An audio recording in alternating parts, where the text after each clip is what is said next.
Hello everybody, welcome back to my channel. This is Definition speaking, and now, like I said, I'm gonna make the part 2. So for today, I'm gonna talk about the quest that is brought with the battle pass. The first quest is the Path of the Rogue, which give us I don't know, it's clinks, but I'm not a fan of these clinks. It's like a samurai kind of archer, but nah, I'm not a fan of this. And the warrior, the Path of the Warrior, gave us this lovely, really cool Ursa set, but I don't know about the head, man. It's like the Sand King head. It's too generic, but it's still cool. And the last one, the best one, I think, is the Mirana. The Mirana set. Look at that flame bow, man. You don't want to mess with this flame bow.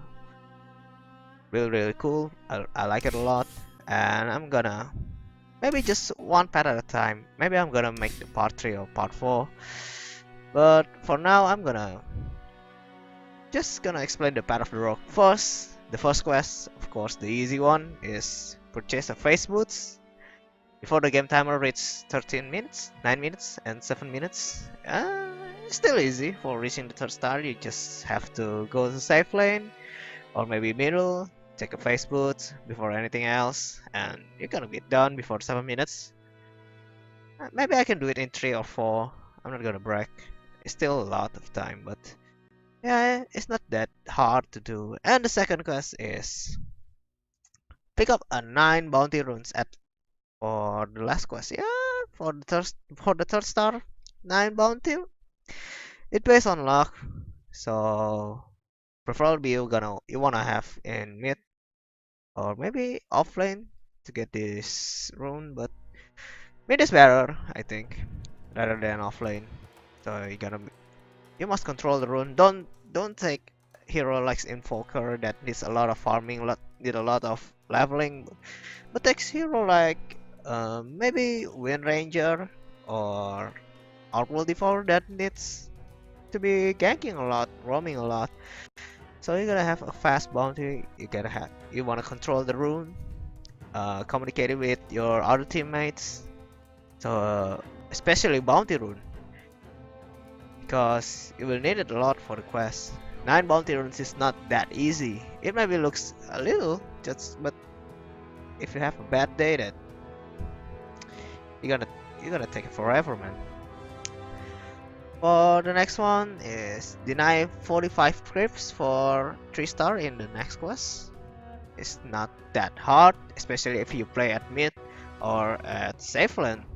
It's gonna be hard, and if you play at the off lane, you must play at safe lane or maybe middle. You can take a middle path. Middle path is rather easier because there's no support to get you a deny. You must deny it for yourself. 45 creeps. It's not that hard. For later is Arcan Dev is deal 200 or 300, 350, 350, 3500 is not that. It's really high. I mean, it's not that easy, you know. And 5000 mana burn to enemy heroes.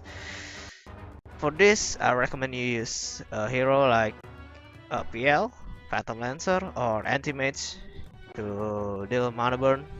Or maybe next assassin, it's good too, using the mana burn skill against the right heroes, of course. But preferably PL is better, I think.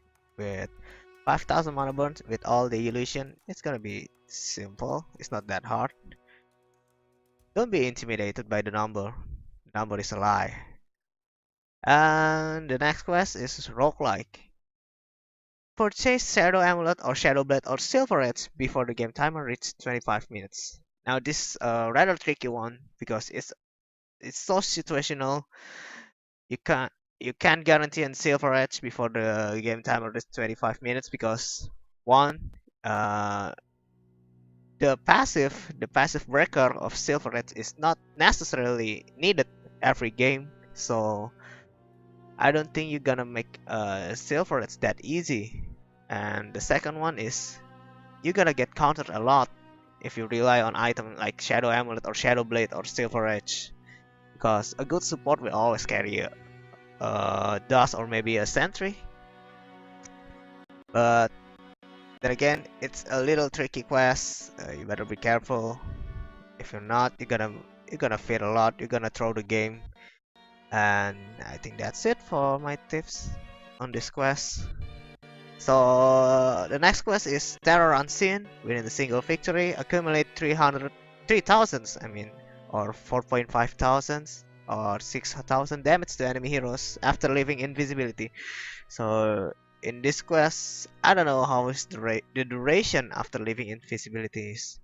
I mean, you can use Clinks or Next Assassin to deal a lot of burst damage, but I don't know the range on how many seconds after you leave the invisibility to deal this damage. I mean, if it's only 1 second, then you're gonna be a lot of trouble, man. So maybe it's gonna be 5 or 6 seconds after you break your invisibility. So uh, for this quest, I think Clinks is recommended, or or maybe Ricky Maru is always good for this kind of situation. Uh, don't pick Bounty Hunter for this quest because it will make you to be more damage oriented type. So it's not always a good idea to be a damage oriented Bounty Hunter. And for the next quest is just Devour. Devour 3, 5, 7 or more enemy observer watch. For this quest, I recommend you use a support rather than a typical carry or maybe an offlane. But support is preferable because rewarding is always important in the game. You must have a good game sense about this. You must know when the enemy will gonna put the ward, where he's gonna put it, or then that means you're gonna buy a lot of sentries, a lot of gem to do this. I don't recommend you to buy the gem if you are the support, because it will cost you 900 gold for that little thing. I don't think it's gonna worth it a lot. So maybe gonna just get a sentry ward and just predict when the enemy gonna put the ward on, because 7 enemy wards is a little bit hard to do, especially if you don't know, when or where they're gonna put it. Okay, the next quest I think is a little bit easier. Talisman of Evasion, Eagle Song, and Butterfly before the game timer reaches 25 minutes. So for this quest, you're gonna need it. You're gonna need to be a carry rather than the offlane or the mid lane, because Butterfly is a tricky item. I think it's not always necessarily used by a carry. It So it's gonna be a 50-50 question, a 50-50 situation where you're gonna buy it. But a talisman of fashion now, this item is another thing, man. Because if you pick a support, especially a ganking support, you will need this item to buy the Solar Crest. Solar Crest is a great item, by the way. It really boosts your ganking, really boosts your roaming capabilities. It gonna makes you take down an enemy a lot faster, because the minus armor and the miss chance is really great, if especially if your enemy relies so much on evasion and physical armor like maybe bristleback or phantom assassin. That means his armor will get depleted quickly with solar crest. It reduces 10 armor, I think. I forgot about it, but I think it's 10 armor. So the next quest is deal deal 600, 750, or 900 more damage, 900 or more damage to an enemy hero in single physical attack. So this means Phantom Assassin is recommended. I'm not especially recommend using Amber Spirit because it's kind of tricky one. Yeah, it's a physical attack. I know you can use the Side of Fist, but and use Rapier or Daedalus to deal more damage, but I think it's better to use Phantom Assassin because if you reshuffle 16, then most certainly you're gonna have the critical that needed to destroy an enemy. Because yeah, you know, it's too OP, I mean, to have a level 3 coup de grace.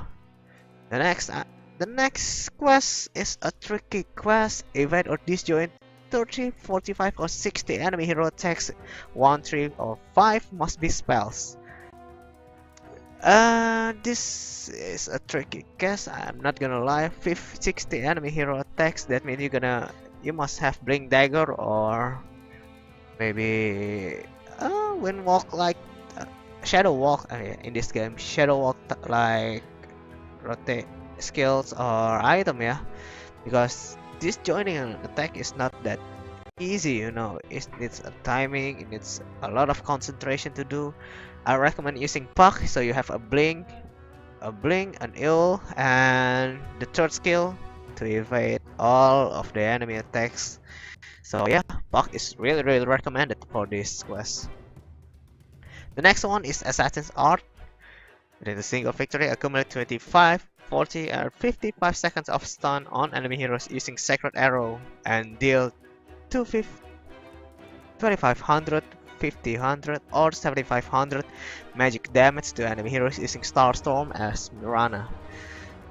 Okay, for this quest, I recommend you to just go full 311 at level 6. You're not gonna pick that ultimate at level 6. You must pick the stuns, the Sacred Arrow, and it depends on your luck or your capability to predict where the enemy is gonna land or where's the enemy gonna move, because Sacred Arrow is not that easy to land.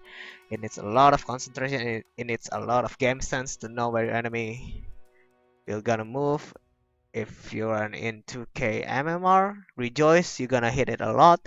But if you are in a 4k or above, then it's gonna be a lot harder to predict your enemy movement. I'm not gonna lie. It's a tricky quest, so I recommend you to buy Eol to make it more easy for you to land a Sacred Arrow. And the next quest, of course, it's a bounty hunter. 15 bounties from track enemies. No need another explanation. It's easy. Just put a bounty on everyone. Put a bounty. Just go roam. Put a bounty. Kill. Put a bounty. Kill. It's easy. You're gonna do it very quick. 15 is not a lot. So the next is kill 9 enemies heroes 15 seconds after being invisible. Okay, this time it's more specific 15 seconds. I recommend you using Nyx Assassins to deal a lot of burst damage quickly, or maybe Clings, because Clings have the Strafe, you know. Strafe is really good to kill enemy heroes quickly, especially if they don't have the, what is it called? I forget. The green stuff. Yeah, you know what oh, the Ghost Scepter. Yeah, the Ghost Scepter.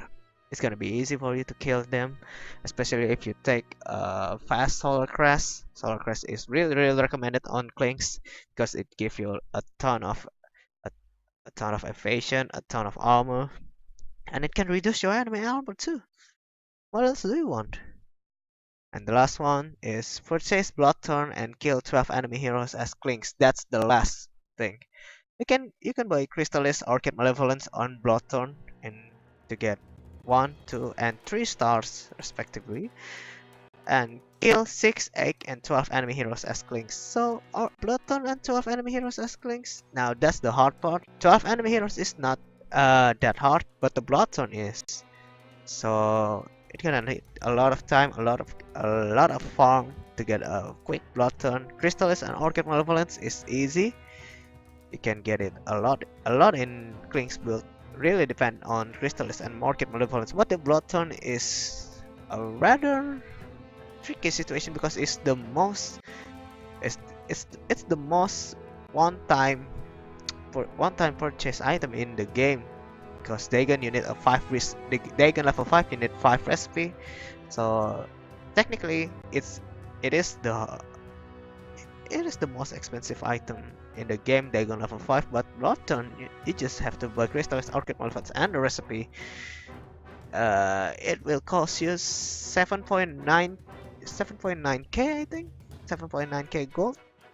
It's really expensive. It really takes a lot of farming, and it needs you to gank a lot because Orchid Malevolence is really good for ganking. And be careful of enemy sentries. Yeah, I think that's all for the Path of the Road. For the Path of Warrior, I think I'm gonna do it in another time because it's really better and time consuming. So thank you for you guys after listening to my explanation, and I think this is time for me to say goodbye. And this is Definition, signing off.